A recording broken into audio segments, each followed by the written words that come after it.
Hello everybody, welcome to Monday Market Must Knows. My name is Merlin Rothfeld, and here are 3 things to pay attention to for the upcoming trading week. We're going to start things off very quiet. We'll go to earnings season. I'm going to keep my voice low. Why? Because it's a pretty boring earnings week, although there are a few names on Thursday. We'll start things off with our Tuesday calendar because Monday, there's literally nothing. Tuesday brings you Coupa Software, Lennar. Wednesday brings you Tencent. Now, this is obviously the big Chinese company of Five Below and Guess. Those are major retailers out there. Thursday is the important day, though. FedEx, Nike, Accenture, and Dollar General. Now, there are 356 companies reporting this week. That's probably the lightest we've seen over the past month or so. But hey, if you got some of those in your portfolio or you're trading those, make sure you watch them because they could be very volatile. All right, let's move on to the big stuff. Let's talk about economic data. First thing we want to talk about is retail sales. Now, Tuesday at 8:30 in the morning, we have a retail sales number coming out.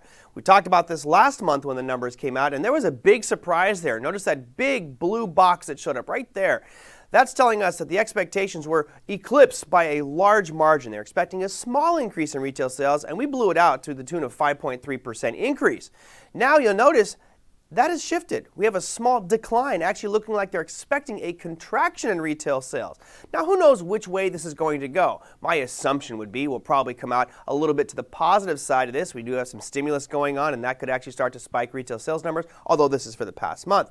That said, what we really want to do is pay attention because at that moment in time that this number is released, there will be some market volatility. Good news is it's about 1 hour before the market opens, so you should be safe there. Now, our final piece talks about Federal Reserve. That's right. The Federal Reserve has a rate statement, an FOMC, that's the Federal Open Market Committee statement.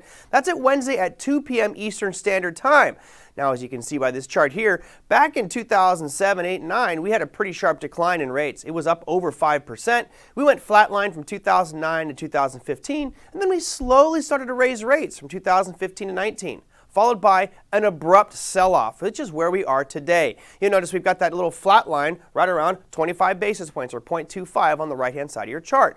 That's where we're expected to stay. No real surprise is coming there with regards to rates. What is important, though, is what happens after that rate announcement. There is an FOMC statement. Now, this is where Jerome Powell will stand in front of a committee and answer questions. Jerome Powell has a tendency to not be the best live on camera answering questions, and he may say some things which cause the markets to jitter a little bit.